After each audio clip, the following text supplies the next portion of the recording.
What does it truly mean to be alone and isolated in a world filled with constant connection?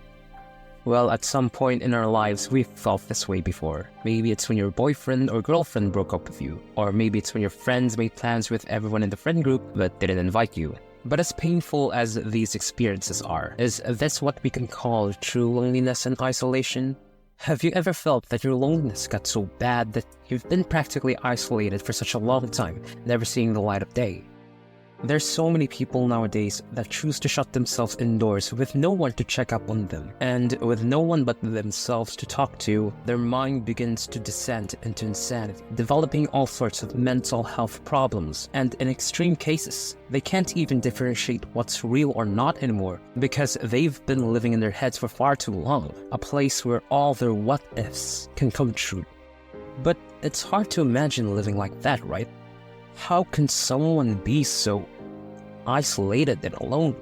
Lucky for us, we have a show right here that perfectly encapsulates exactly the crippling feelings of isolation and loneliness. It's a pretty old anime, but nonetheless, it's an anime with a better plot than 90% of anime today. Welcome to the N.H.K, which follows the main character, Tatsuhiro Satou, a Hikikomori NEET who got expelled from university, depending on his parents' allowance for his own survival, and met old acquaintances that may or may not have made his life worse. But above that, a girl he met outside his doorstep kept bugging him to sign a contract, which apparently would solve his issues and help him recover from being a Hikikomori, and kept dragging him every night to do counseling, amongst all the other issues that kept ruining his life over the entire series. But we'll get to that later. So first, I want you to get a grasp and get an idea of what it really feels like to be all alone with absolutely no one. I'll admit, it's not easy trying to convey these feelings, but I'd like you to imagine this. Imagine you're locked in a room, with light barely reaching inside, and the only thing you can do is to simply look outside your window and see all those happy people, with smiles on their faces going on about their lives. Holding hands, bickering, laughing, and simply chatting the day away, not knowing the pain you're enduring just by seeing them, as if their happiness makes you miserable inside. And despite the hurt, you simply can't stop looking away, asking where you went wrong and how you ended up like this, as your head becomes an echo chamber of your own insecurities, living the same life as others, but painted in different colors. Empty, yet you feel like you're drowning. Scream, shout, yell, cry out.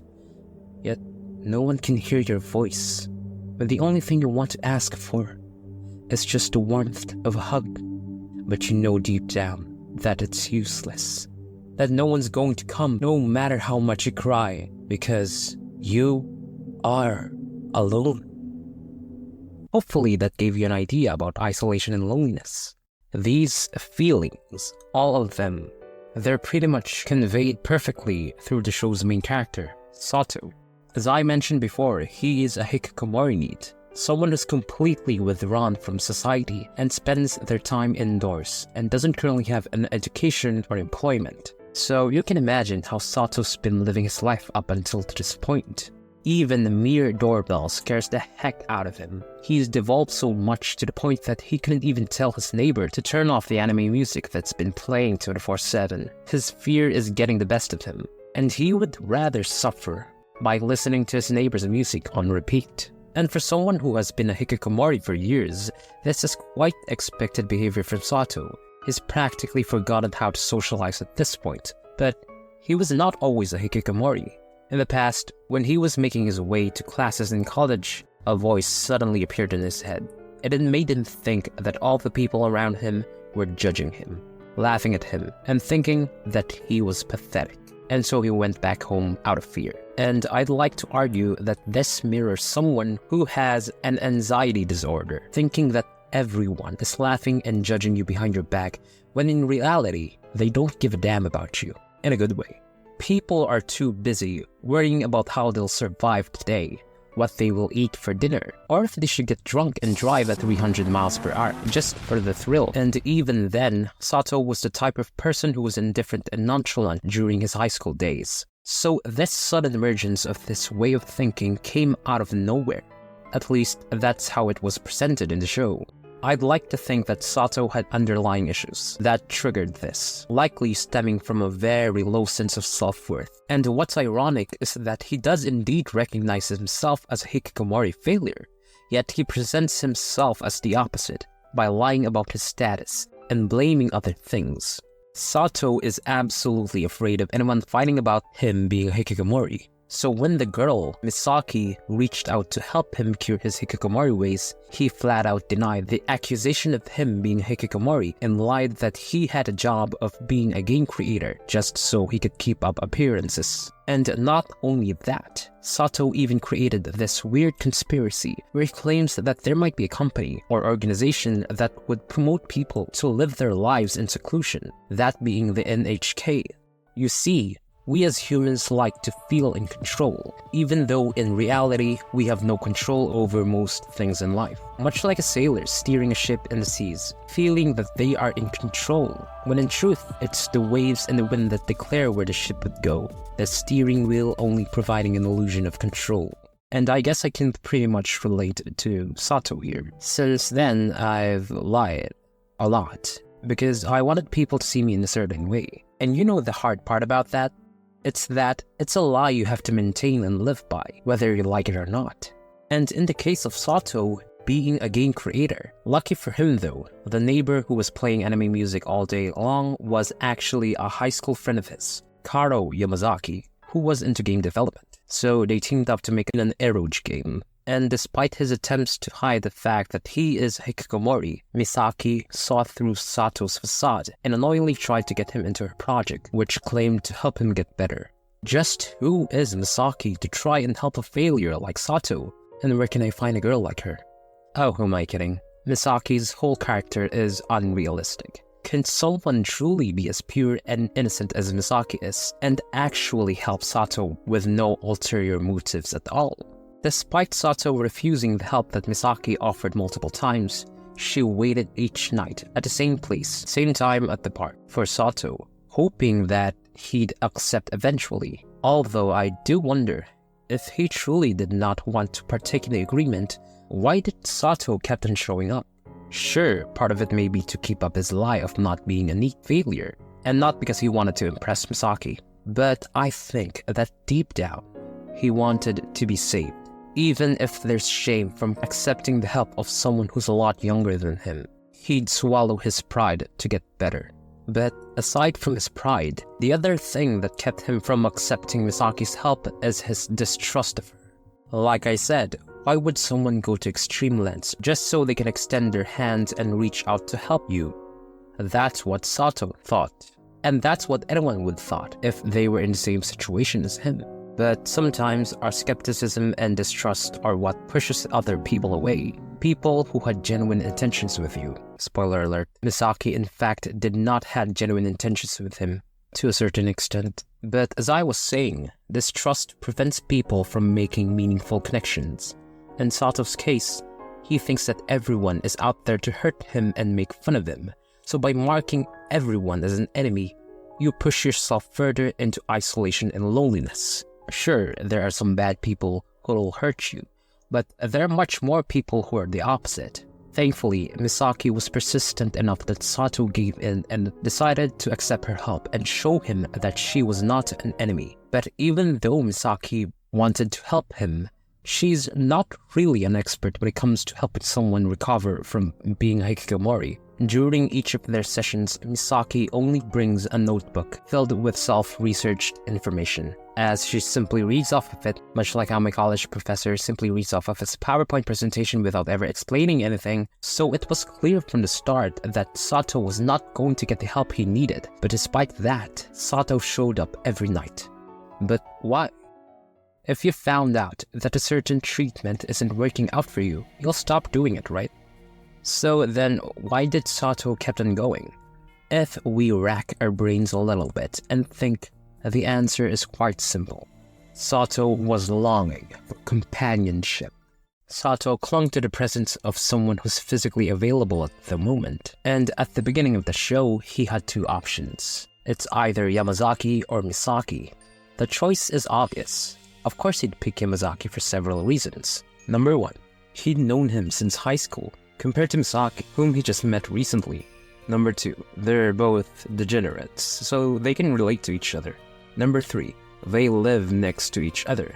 And number 4, Yamazaki was Satou's junior back then, so Satou has, to a certain degree, a sense of superiority over Yamazaki, so he doesn't feel as awkward talking to him compared to others. Although that didn't last very long. Yamazaki started guiding Satou through his life by feeding him delusions of being a game creator, and that brings up another point.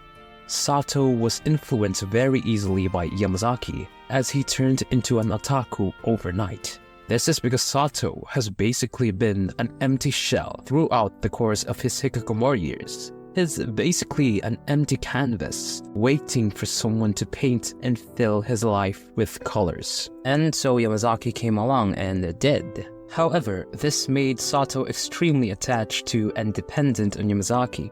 And to quote what he said, "When I'm with Yamazaki, it feels like a continuation of my high school days, and I forget that I'm a Hikikomori." Looking at this from a different angle, I'll say that it's good to have someone you can be yourself with, and in honesty, you only need one good friend you can trust to completely turn your life around. But what happens when your connection with that one friend is suddenly cut?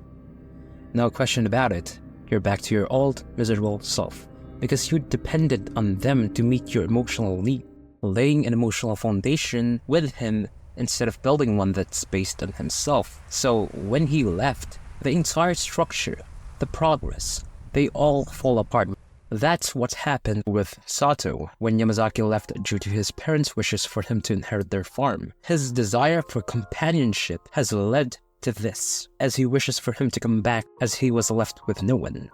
At least, that's what he thought, because even though Satou chose to bond more with Yamazaki throughout the show, Misaki was always there for Satou, whether it was for their counseling session or if he simply needed help.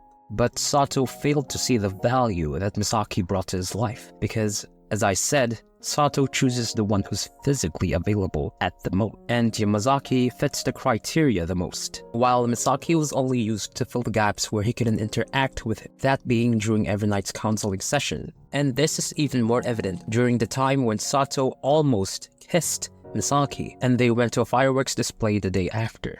During that time, Satou was rather jealous of Yamazaki, who had a date with his girlfriend, leaving him all alone in his apartment. That's why, when Misaki showed up and invited him to go to the fireworks show together, he didn't think twice and accepted her offer. At the time, he thought it was love, but the way I see it, I don't think it is. It was a desperate feeling of wanting to be wanted, not love. Satou would not pass up the opportunity to be by someone's side. But what happens when connections and companionships are not within arm's reach? This is where things get a little drastic, as people start to resort to unhealthy coping mechanisms. Drinking, excessive daydreaming, these are only some of the self-destructive coping mechanisms people use to cope with the loneliness, to keep the brain distracted and feed it dopamine, failing to see what it's doing to them. Satou was no exception, as he fell down the dangerous path of addiction. Twice. Remember when I told you Satou and Yamazaki tried to team up to make an arrow game? Well, part of the process of making one is playing one, and that's when Yamazaki handed him several arrow games for reference, since he's the one responsible for writing the script of the game. What could go wrong? Everything, apparently. Satou got addicted to these arrow games as he played from night until morning, and as if he's trying to make him worse, Yamazaki handed him a CD filled with certain images. And that's when Satou had the realization he had the means to access images like this through the internet all along. You can imagine how that went down. He spent an entire week collecting these images and turned into a perv, until his PC couldn't handle the amount of files he downloaded and had to call Yamazaki for help. Only then did Yamazaki have to make Satou confront himself, presenting him with the image of himself through a mirror, cheekbones sunken, facial hair overgrown, and unnatural-looking eyes, all because he didn't have anything better to spend his time on. You see, when the mind is unoccupied, it tries to look for instant gratification, and it will latch on to the very first thing that can provide such a thing. And for someone who had been isolated and had nothing to do for the past couple of years, Satou got hooked, although it's attributed to the fact that he lacks affection from others. So he uses this as an alternative to feel such things. I think a better example is when Satou got addicted to an online game because he was promised that he'd be able to make money there by trading in-game items called RMT, or real money trading. You know, like skin trading or item trading in CSGO, where they trade their cosmetics in exchange for real-life money from other players. And depending on the rarity of the cosmetic they're selling, players can fetch substantial amounts of money from their items, with some items even selling for hundreds or even thousands of dollars. But the reality is that this isn't a one-way ticket to getting rich. RMT is an extremely hard market to compete in, which requires certain tactics and hours of grinding in the game. And let's not forget that certain games do not allow this and may result in a violation of the terms of service. So even then, you have to duck and weave through legalities when doing this type of trading, and Satou unknowingly got caught in this trap. However, the idea of RMT soon slipped through his mind. It didn't matter anymore because the more he played, the more he realized that living in the virtual world is more exciting as he is immersed in it, as he lies to himself that he's doing this for the possibility of earning money. The promise of RMT was nothing but a bait to get players hooked. I mean, can you imagine earning money doing something you love? It sounds too good to be true, right? His game addiction also stems from the fact that he has extremely low self-esteem, wherein he feels like he has achieved nothing in the course of his life, telling himself that he's nothing but a Hikikomori failure who's stuck in his apartment doing nothing multiple times throughout the show. So by playing and reaching certain goals in a game, he acquires this false sense of achievement by reaching those imaginary milestones that are only designed to keep players spending more time in the game, combined with the fact that Satou was able to form a connection with another player who had a female avatar and got attached to it, mistaking it for an actual connection because of his desperation. It turns out that it was actually Misaki playing the whole time, just so he could teach him an important lesson. That most of the connections you make in the game are, to a certain degree, fake, because players can lie about their identities, feelings that aren't real, empty words conveyed through text, and the illusion of companionship when people in the game don't even know anything about each other. And through these coping mechanisms, all sorts of screwed up mental health problems are being masked. Being deprived of social interaction can really mess up your brain, and it can affect nearly every aspect of someone's mental health. Humans are social creatures by nature, wired to seek connection and interaction with others. So, by cutting off someone's means to socialize, you're introducing numerous problems. And from my observation, Satou seems to mirror some symptoms of mental health problems, according to my own research. Satou exhibits an extreme sense of divulging into his made-up fantasies and paranoia that interferes with his life, as evident when he talks to inanimate objects, which tells him that him being Hikikomori is the work of the N.H.K. And there are other instances when he imagines himself to be doing certain things with another girl while he spaces out right in front of her, which reminds me of a condition called maladaptive daydreaming disorder, a behavior where a person spends an excessive amount of time daydreaming, often becoming immersed in their imagination as they make up scenarios where they feel more fulfilled and satisfied, imagining things you wish you had in your life. In simpler terms, people with this condition are constantly living in their heads with their fantasies, which can disrupt their way of life. You can get the idea of how bleak and sad a socially isolated individual's life is, to the point that they've made an entire world inside their head just so they can escape reality and be the things they wish they could have been. And because they'd rather spend their time daydreaming, it leads to another step in their decline, the worsening of their social skills. As their daydreams worsen, their interactions with others become limited, leading to decreased opportunities for socialization and practice in real-life social situations. And then it leads to another problem, which is social anxiety. Specifically, he believes everyone views him negatively, like I said earlier, even though they haven't expressed such opinions, leading to a fear of social interactions due to overthinking. But you know what the worst part of this kind of overthinking is? Is that when you're actually right about it.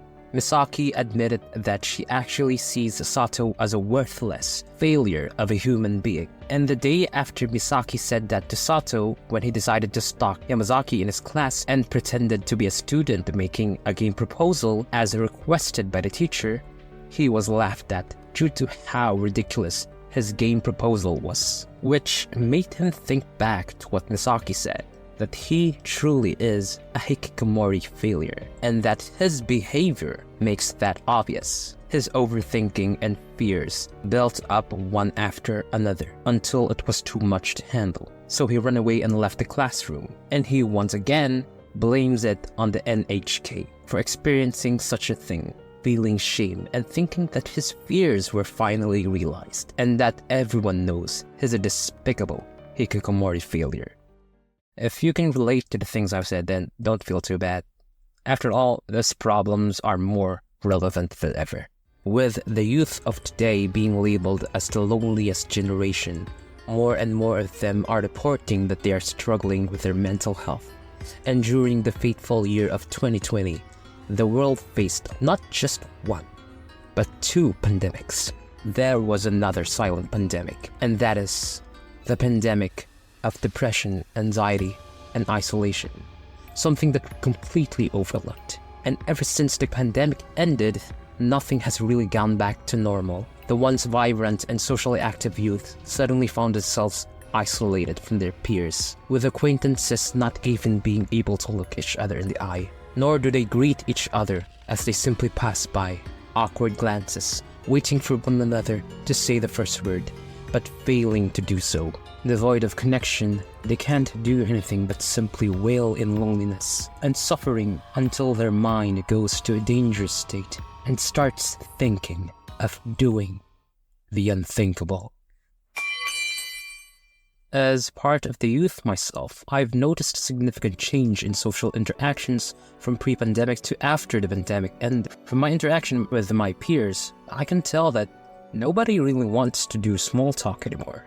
I mean, I know this isn't something new, but when I was younger, anyone could pretty much talk about anything with one another, may it be mindless chatter or talking about celebrity gossip. But now I've noticed that people really only approach another person if they need anything from them, if they are not close friends. Which makes me wonder, how are you supposed to meet someone new if you're not open to doing even small talk, or simply approaching them? Not to say that it's their fault for acting that way. After all, we went through a pandemic that isolated us for nearly 2 years. And it's not only me that's saying this. A lot of research claims that the pandemic really did a number on our social skills. Like this article says, at the root of this issue, the experts say were the lockdowns and restriction enforced at the height of the pandemic, many of which prohibited or restricted working from the office or workplace and attending school or university in person, which significantly impacted Gen Z's social circles as well as their social skills. And not only that, but a lot of people are saying that they were more social before the pandemic, but now they're struggling to make friendships. It's quite ironic because in an age where communication is almost instantaneous, we find ourselves struggling with basic face-to-face communication. And because of the struggle we experience with trying to maintain or make friendships, some of us just simply gives up. They can't keep up with a world that changes so fast, so they simply avoid socializing altogether. And so they isolate themselves, their emptiness consuming their very being, developing destructive coping mechanisms. And despite being surrounded by a sea of familiar faces, they feel an overwhelming sense of loneliness, as there's only one question echoing in their mind that they can't make sense of. There's so many people around me, yet why do I feel so alone? Confusion strikes their mind, dying to know the answer while longing for someone's presence, yet wanting to be left alone. And through all this frustration of trying to understand their own feelings, they come to a premature conclusion. There's only one solution to make this stop, and that's to do the unthinkable. They become sick of being woken up every day by their own tortured thoughts, just to open their eyes and see the same colors of black and white, without even having the strength to carry themselves up from their bed, living a monotonous and repetitive life, while others live colorful and exciting life without them, telling themselves the same words over and over again as they stare at those joyous people. I don't care, I don't care, I don't care, I don't care. But a slip of thought caused those words to change. I don't want to live. Distraught at first of being able to think of such a thing, but as time passes, they become more tempted. Their state of mind becomes unstable as irrational choices start to cloud their mind, with the thought of release tempting them as each moment passes. Nothing's going to change anyways. Nobody loves me. No one's going to save me. No one's going to miss me when I'm gone. I might as well as end it here today. And then, in a blink of an eye, they're already standing at the edge of a cliff, just like Satou and his acquaintances did, ready to throw their lives away because there was nothing more left for them, and finally, taking a step towards the vast ocean of nothingness. And yet, one of them stopped, only realizing the value of their lives at the edge of death, thinking back to the people that they're going to leave behind. They told themselves, I can't disappear yet. Because in truth, these feelings don't come from the fact that you want to end yourself, but rather it's something inside you that you want to end. That crippling feeling of loneliness. That's the thing you want to stop, not your own life. Blinded by despair, they couldn't see any alternatives beyond embracing the void, when the true solution lies in change. But that's easier said than done. After all, change comes with the cost of fear. Let's go back to the anime for a second. When Satou was addicted to the online game I mentioned earlier, he actually met the sibling of his former classmate, Megumi Kobayashi.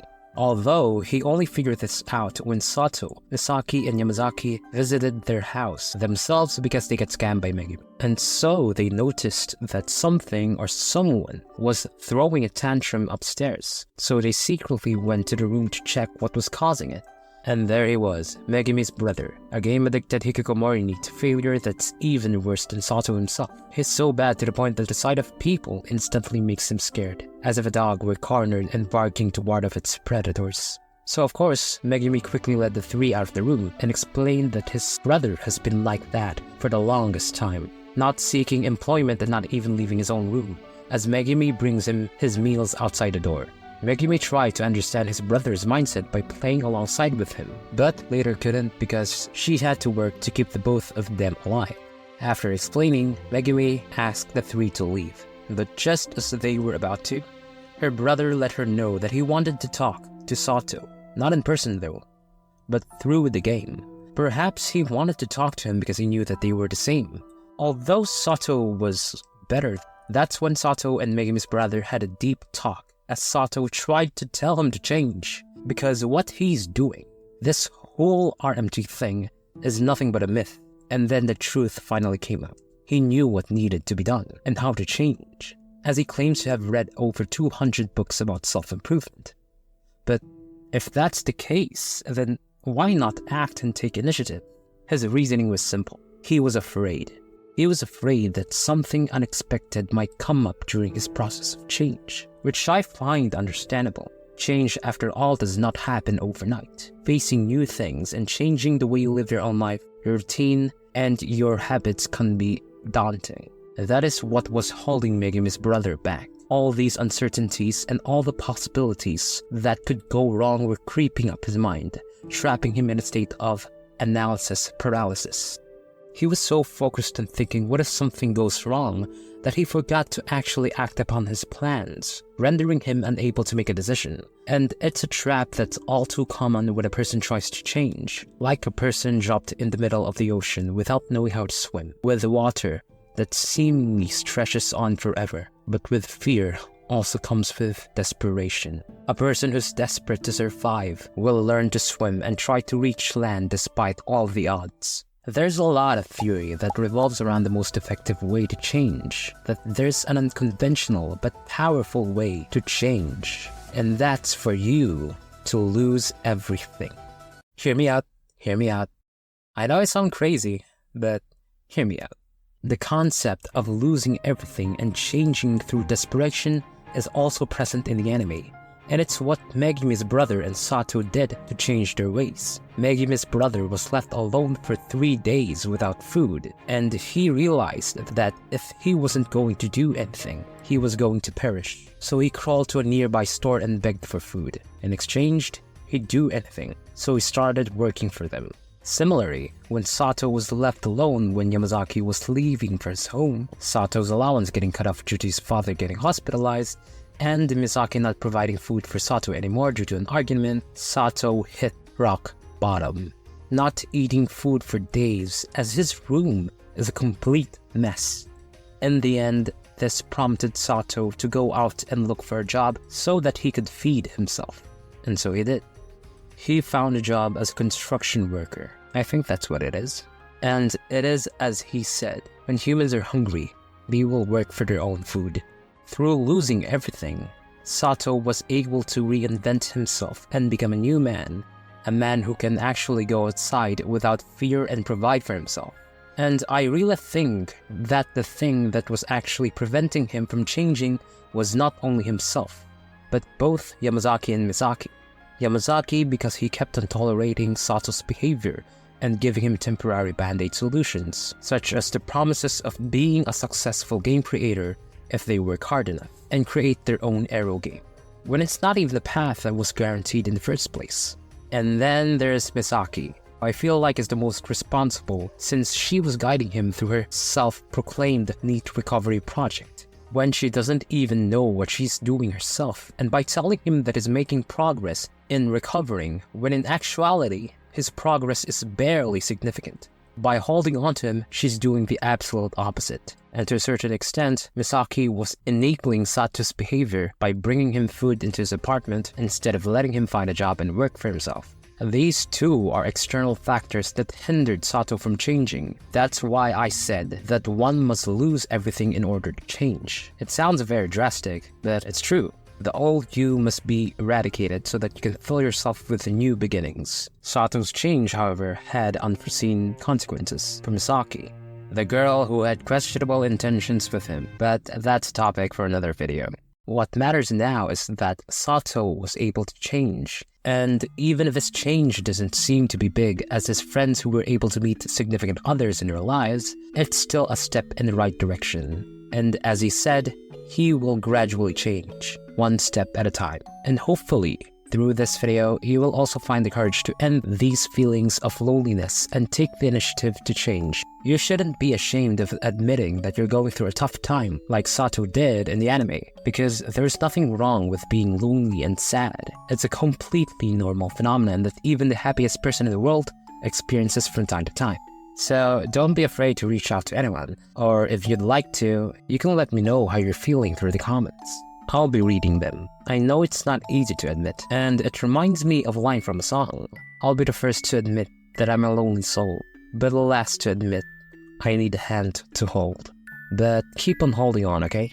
But hey, if you enjoyed the video, then I have another one related to this video, right here. And that's it for this one, and all I can say is, Tororo tasted good, everyone.